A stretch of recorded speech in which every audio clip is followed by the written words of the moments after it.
Hello and welcome to another edition of the China in Africa podcast. I'm Eric Olander, and as always, I'm joined by Cobus van Staden of Wits University in Johannesburg, South Africa. A very good afternoon to you, Cobus.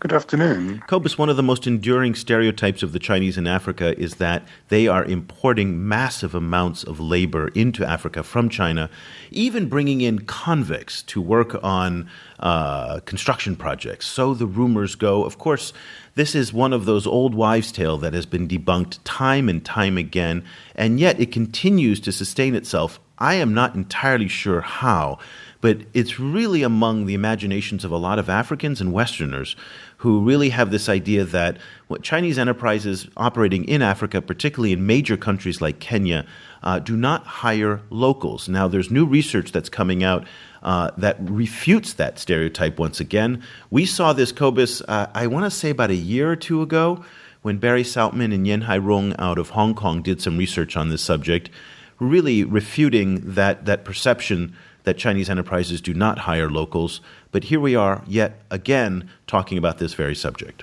One of the problems is that it's frequently very difficult to get hard numbers out of Chinese companies doing business in Africa. And it's also a complicated mix of research methods needed to get both information from both state-owned enterprises and private enterprises. So, kind of doing this research is challenging, and therefore it's, getting fresh numbers on these kind of hiring practices is very exciting. Yeah, so getting the fresh data is very exciting, but also just getting the Chinese point of view and the take on this. So in this discussion of Chinese labor practices in Africa, very rarely do we actually hear from the Chinese themselves. Too often it's Africans and Westerners filling in the blanks because either the Chinese don't want to speak to researchers, journalists, or other stakeholders, or either they can't simply because there's language barriers. So it's a reason why we're very, very excited to have Luo Yating on, because she has just completed a research project on this very subject. So Yating is a program manager at the Sino-African Center of Excellence Foundation in Nairobi, Kenya. For those of you not familiar with SACE, it's a think tank that focuses on sustainable China-Africa trade and investment issues, and they do some really good work. And there was recently a conference in Nairobi where Yating was able to present her paper, Workforce Localization of Chinese Construction Companies in Kenya, Perception and Practices. Welcome to the broadcast, Yating. Thank you very much, Eric and Cobus.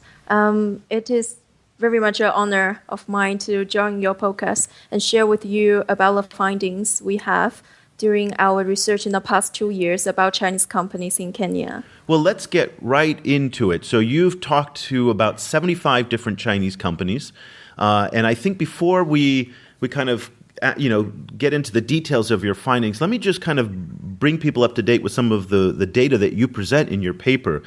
Kenya currently has about 40,000 Chinese nationals, 400 Chinese state-owned and private enterprises, and about a third of all the construction business that's currently being done in Kenya, and that is a lot right now.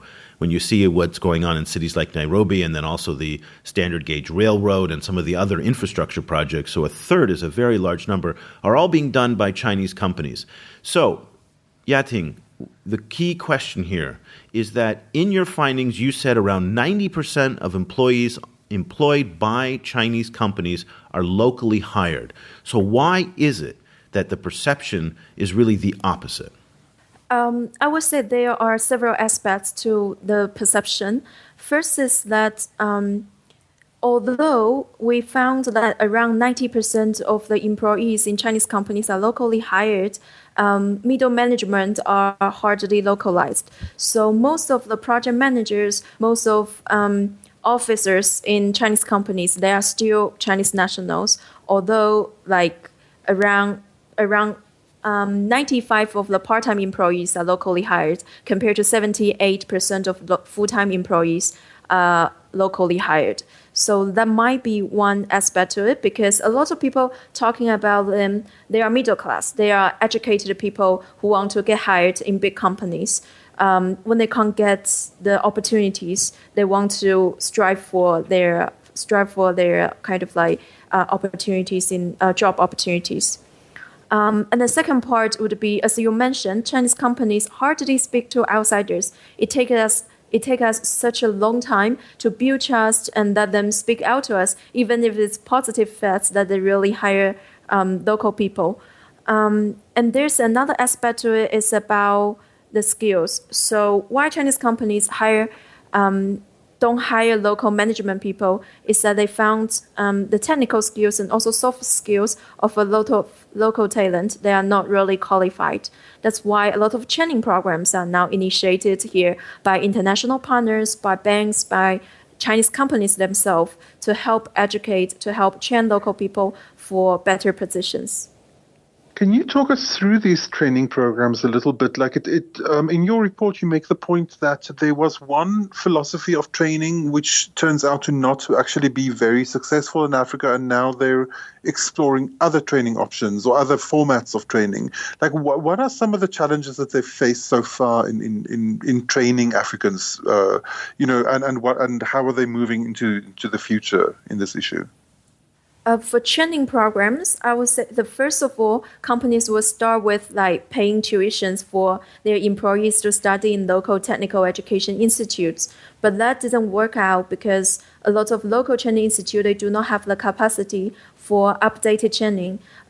One reason for that is that they don't have updated equipment and machinery for training workers that meet industrial needs. They might have the machinery equipment that dates back to 10 years ago, and then the skills students learn from this equipment cannot apply to current situation.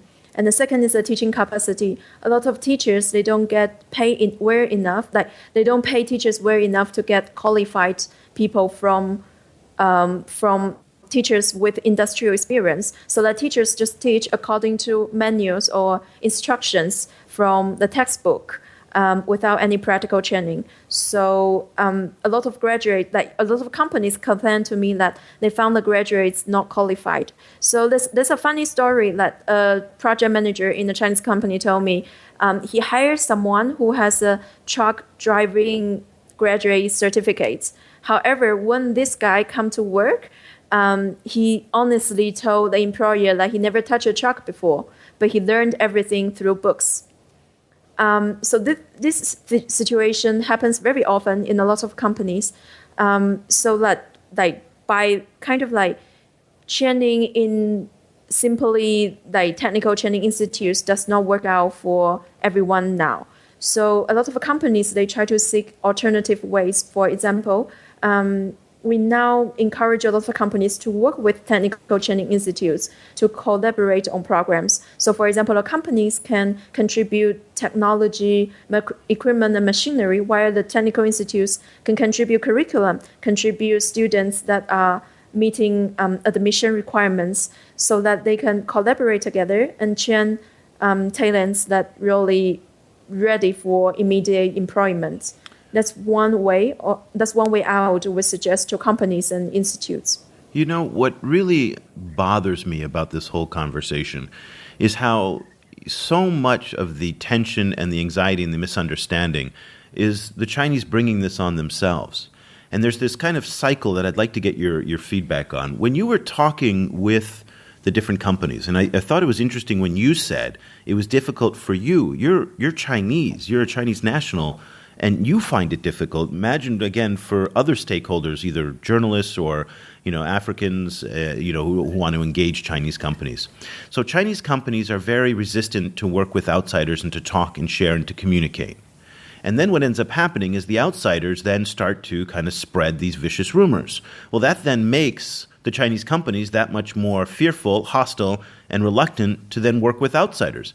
And what's annoying about all of this is that in some cases, there's a great story to be told here.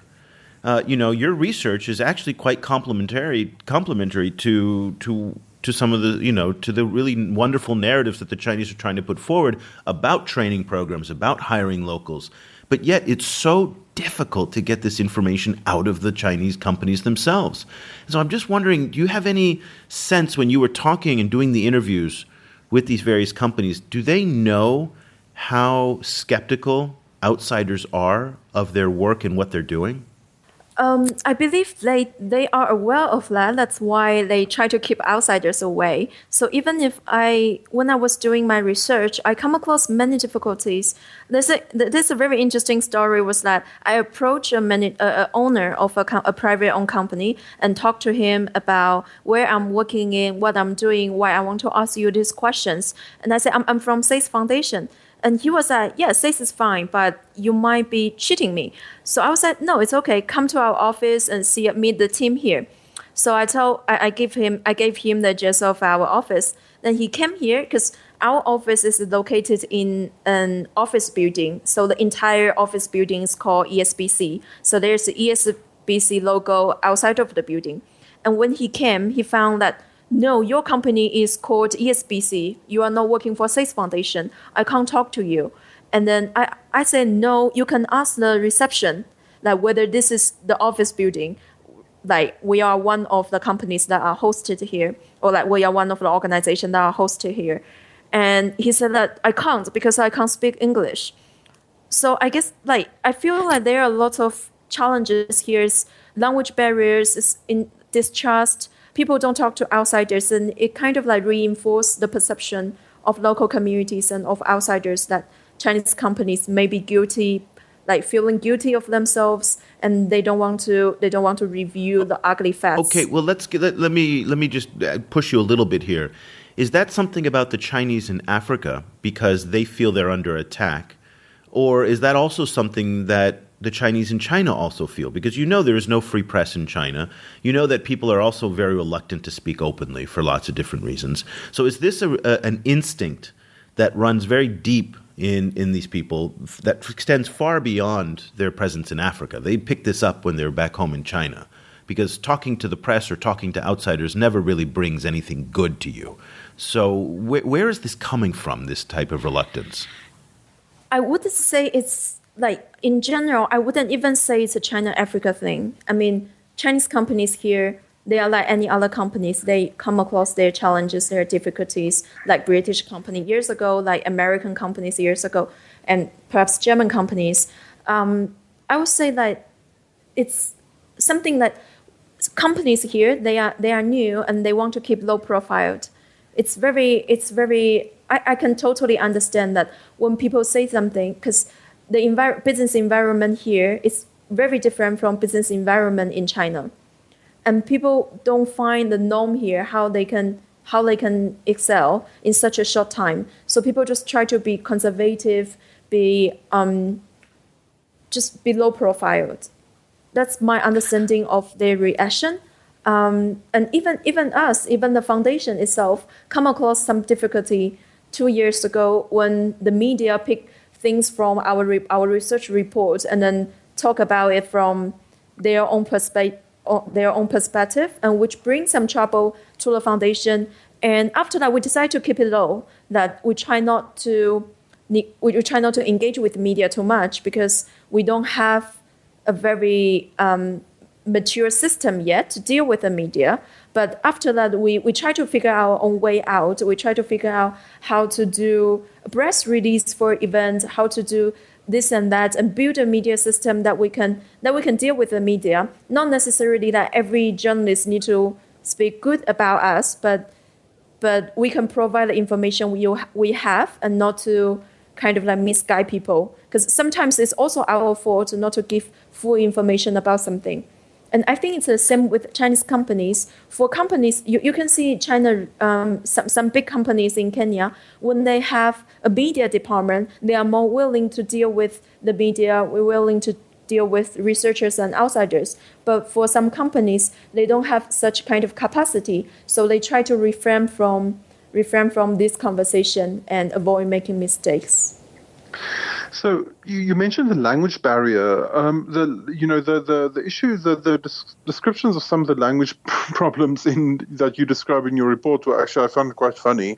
Where it's such a difficult situation where literally people don't speak each other's languages at all, and they're completely dependent on gestures and cell phone translation apps to try and communicate. And it's a surprise to me that anything gets built at all. Not even to mention the massive kind of infrastructure networks and so on that Chinese companies are setting up in Kenya.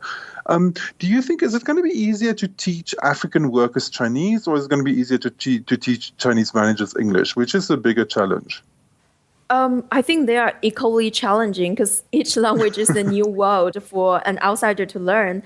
I know a lot of project managers, that Chinese project managers, they are learning Swahili instead of English because they find it more.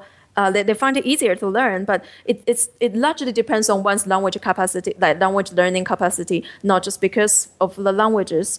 But I found that, and the phenomenon you described and I wrote in the report, is quite common. That a lot of companies, especially on the construction sites, the master chief or the senior technical workers the company brings from China, they are very good at technical skills, but they can't speak English at all. So they communicate through iPhone, like using Google Translate or any dictionary, electronic dictionary. But I believe that the situation is much better in, for example, technology company. I found that in a lot of e-commerce companies or even large telecommunication companies, like Techno, like Huawei, like Kilimo, because a lot of Chinese employees in these companies, they are well educated. They speak Chinese, they speak English well, and the people they hire, they also receive higher education in Kenya. These Kenyan people also can communicate better in English, because a lot of construction workers, they are actually not very good at English as well in remote areas other than Nairobi. So Swahili speakers and Chinese speakers in construction companies, they are very hard to understand each other. But English speakers from both sides in technology companies, they are mixing up very well. So I believe that when Chinese companies move up the kind of technology chain or moving across different industries rather than just construction, the communication, the language barrier would be less a problem. Let's talk about some of the problems, and you identified the problems on the Chinese side. And you touched on this earlier on about why they're bringing in Chinese workers. And first, though, before I get to those questions of the problems that you brought up in your report, let's just kind of set a benchmark here. How common is it for Chinese companies to bring in Chinese workers, and what kind of people are they bringing in?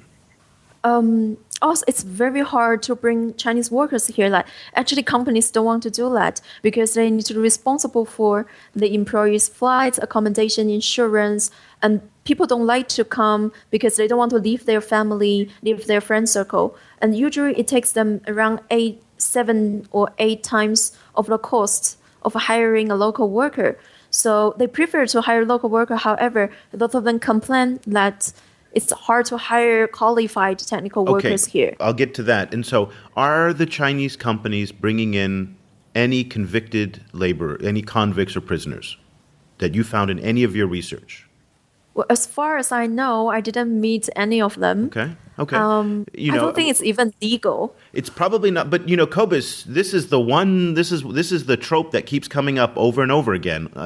I guarantee you, in the comments thread of this show, there's going to be comments that the Chinese are bringing in illegal, or bringing in convicts. Yes. It's a guarantee that it'll come up. It always happens. It always does. So now let's get to the problems that the Chinese recognize, and then I want to get to the Chinese complaints. And so first and foremost, you said there is no formal recruitment process, that the Chinese are using very kind of disorganized, informal ways to actually recruit employees. Talk to us about that, and then go back to talk about their terrible stakeholder communication. Those are the 2 big problems that you identified. Go ahead and let us know the details on those.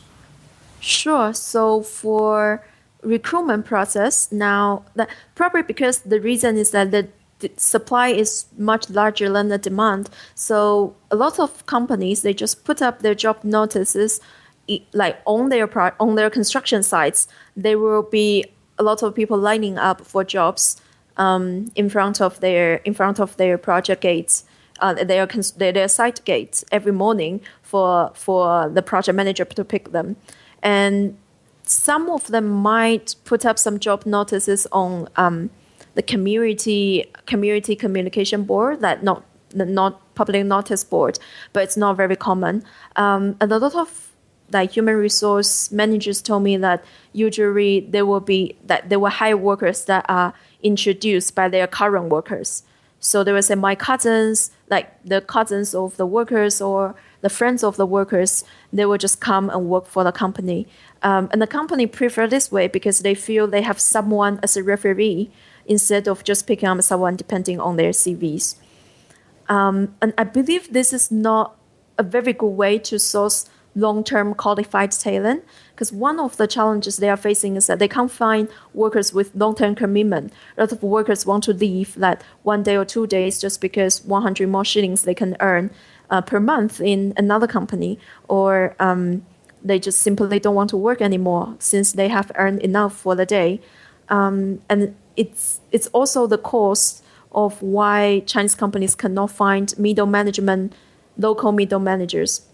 And I believe this has to change. I met some very many new generation project managers, and they have very innovative, not innovative, but I mean very scientific way in hiring employees. So some of them may find a human resource agent to source a team of qualified workers for them, or they may have like public announcement on newspaper for job recruitment, so that they can evaluate a wide pool of applicants and then pick the ones that fit their requirements. I was surprised by this finding that it's so difficult to get African workers to commit long term to a company. I was just kind of, because obviously being unemployment is such a big problem in Africa, and it's such a big part of the conversation in Africa. Like, we need to solve unemployment. And it just really surprised me that it was actually so difficult to have people kind of hold on to jobs that they already have. Did you get any kind of idea of whether there's any way to change that situation? Were some companies more successful than others in dealing with this problem? Yes, so some companies, they succeed in negotiating with the labor's union about paying workers by month or bi-weekly at least, so that the workers will at least have half a month or 1 month commitment. Because a lot of companies found their workers, they want to work for the job, but sometimes they disappear after the payday or after like 3 o'clock every day because they have made enough money for the day. And we also have to admit that some Chinese companies, they expect workers to work for longer time than they might want. So, for example, for the projects, they have a deadline to meet. I know some companies might ask their workers to work over the weekends with more pay. So they will compensate the workers with a good amount, but they need the workers to continuously working 7 days a week. And that may be another reason why workers do not want to stay for long term. So it's quite complicated why companies and workers cannot work with each other for long term. It's not a one-way thing. I believe it's two-way, that the workers select the companies and the companies select the workers.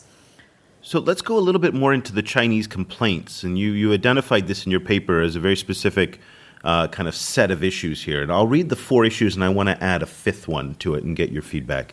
So you talked about poor technical skills. You talked about how a lot of the people that are coming to work in Chinese companies don't have the proper education. They're not trained in how to use the equipment. They oftentimes break the equipment, and that's a frustration for the Chinese companies. You talked about the work ethic. People are sometimes considered to be unmotivated. They want to leave at 3 o'clock. There's issues of petty crime, and that they're stealing some of the company's property. You mentioned also about Chinese communication skills, that a lot of the Africans and the Kenyans don't speak Chinese, and that's a problem for the middle managers who don't speak English or Swahili. And then this is an interesting one, is the hiring of workers in remote areas, particularly because the Chinese are building rail lines and large, freeways and highways that extend deep into the rural areas, so getting qualified workers from the cities. And I thought that was a very interesting point. The last one that I want to bring up, and this is a little bit of a sensitive issue here, but is racism.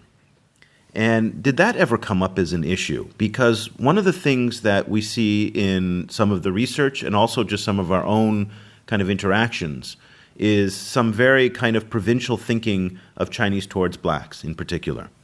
Did this idea that, they're all lazy, they're, fill in the blank this, they all drink, they don't work hard, they don't, all of those different kind of racial categorizations and those tropes come out. Did that come up in any of your discussions as well, either on the record or off the record? So actually, when I was interviewing the companies, I tried to ask them about this kind of thing. So, do you think racism is right? Or does your company because I usually interview higher management, at least project manager in a company, so I ask them whether you have any policy that prohibit racism in your company. Maybe not you, but your subordinates, the technical workers from China. Do you have any policy in curbing racism? Most of them, I would say above 90% of them say yes. But I believe that this is reflected in your daily actions and speech and interaction with people. But I won't say that it's a racism, since a lot of Chinese people, they have so little interaction with Africa, and a lot of their perception are influenced by the media or the book they read or the movies they watch. So I will raise a very simple example. So my grandparents, they've never been to Africa before I came here. They don't even have any interaction with here. But what they perceive Africans, they think poverty and danger, because that's what they saw in the news reports or in the movies. A lot of movies that black people are the bad people. And in the news, Africa is just poverty and diseases. But when people really interacting with each other, I don't think that people really think you are African, so you are lazy or somewhat. That people categorize because of the experience they have. I know a lot of Chinese people say Europeans are lazy because they don't work on Sunday. They get off so early. They don't work overtime.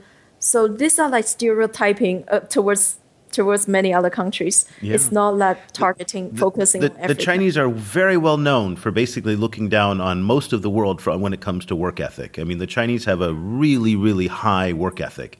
7 days a week, this idea of eat bitter, 吃苦, you work until you die if you have to. Cobus, it's a little bit like the Japanese work ethic in that sense of, that's what comes before everything. Cobus, let's look back now on this discussion that we've had, because in so many ways it challenges the prevailing narratives, but those prevailing narratives are very durable. Is there anything that you learned here today that, changes the way you think about this issue of the labor discussion? And the next time that you're going to have a conversation with somebody online or offline who says, the Chinese are, hiring, not hiring locals, they're bringing in convicts, what are you taking away from the conversation that will help inform your, discussion on these issues? In the first place, it really helps. It adds to a slowly growing body of research refuting a lot of these stories. So it's another fantastic voice showing there is a large numbers of locals are being hired. There are no convicts being hired or shipped out. And so on. It's it's another kind of layer to that narrative, which is great. In the second place, I think it also raises a lot of questions which are frequently left off the table in these kind of discussions. So frequently, the African worker is left as basically as a kind of blank space in these discussions, and the discussions seem to assume a certain kind of African worker without ever really questioning what real African workers want or need from Chinese companies. Now, I think the study raises really interesting questions by articulating it from the Chinese side and like saying how they view the situation, which then raises questions that need to be answered from the African side. So, I think that is a really useful kind of conversation starter. Yeah, and I think what Yating did very well in this report was to highlight the complexity of the cultural communication. And I think a lot of foreigners, Westerners who have not worked across cultures, underestimate the sheer difficulty of that. So, using a language device like an Android phone, Google Translate, to communicate the language is only part of the issue. The other part is the culture part. Here I am as an American living and working in Vietnam, and people speak English, but it is incredibly difficult to communicate with one another across languages and cultures. So I think that's a very similar challenge in what's going on in Africa with Chinese companies, and I think Yating did an excellent job of kind of bringing that. But Cobus, I've got my head in my hands right now, just furious. Because if the Chinese government and Chinese companies did not complain and play the victim card of how they're treated in the international media and how they're treated by outsiders, particularly in the West, I wouldn't have a problem with the fact that they're so reticent to deal with the media and to communicate out. But the fact that they want their cake and eat it too is what really just annoys me. So on the one hand, they complain vigorously that they are not treated the same as, say, the Americans or the Europeans. Even this is the same in the diplomatic level, where, in South Africa, I know the embassy there. I talked to some of the diplomatic officials who said that they get unfair treatment. Well, it's because they don't talk to the press and they don't engage academics and they don't talk to stakeholders. They don't participate in conferences like this. And Western embassies do. Western companies do oftentimes. And so I guess that's the part what Yating was saying to me, which just grates me so much, is that they, on the one hand, if they didn't care, then that's fine. But they care and they complain at the same time. Yating, those are my frustrations. You've heard from Cobus. Tell us what you want people to walk away with from your findings and your research. What's the key message that you want people to understand? So my research, basically the finding of my research is that the labor localization of Chinese companies is a trend, although it takes time to institutionalize. However, my thought over this is that it's like a set of rules, so Western companies or the companies that are already here for a long time. It's they who set the rules, set the institutions or the atmosphere, the business environment here for companies to work in. And Chinese companies are the latecomer, so they come and learn how to play by the rules. So imagine if it's Chinese companies come here 100 years ago and build up this and then build up this implicit rules of operating in this commercial world, in this social world. How would that be? That maybe companies, Western companies come here, they need to learn how to keep quiet or not to talk too much or to work super hard. So I don't think there's right and wrong. It's just it's some kind of implicit institutions that companies need to learn to play so that they can be deemed as a good company here. So there are so many different standards. If a foreign company is working in China, that would be a totally different kind of standards that need to follow. So it takes time for Chinese companies to learn, and there's no point in hiring in that because companies need to survive, and driven by their own commercial interests and their own sustainable development interests, they will either play the rules well, play by the rules well, or they will create a new set of rules that for others to follow if they have enough political or commercial power in this. That's very intriguing. A whole new set of rules for others to follow. That might be something to keep an eye on. Lo Yating is a program manager at the Sino-African Center of Excellence Foundation in Nairobi, Kenya. And she's also, incidentally, one of the hosts of the SACE podcast, which you can find over on the SACE website. What is the website? That is sacefoundation.org. That's SACE sacefoundation.org. You can see there's a box for the podcast. And I have to say, Cobus, we've been doing this show now for 6 or 7 years, and in the 5 or 6 episodes that they've done, she's outdone us on guests big time. I mean, amazing guests. Yeah. It's really incredible, the quality of the guests that they're getting. Wow. So go check out her podcast over on the SACE Foundation website. Yating, thank you so much for joining us, and congratulations on the excellent paper. Thank you very much for your time. We're really excited to have you back again on the show when you update your findings. And Cobus and I will be back again with another edition of the China in Africa podcast. Thank you so much for listening. The discussion continues online. Head over to facebook.com/China Africa Project to share your thoughts on today's show, or follow China Africa News that's updated every 4 hours, 24 hours a day, 7 days a week. The guys are also on Twitter, where you can find Cobus at Stadanesk or Eric at Eolander. That's EOLANDER. Subscribe to the China Africa podcast on iTunes or download the mobile apps for iOS, Android, or Windows Phone. Just head over to your favorite store and search for China Africa.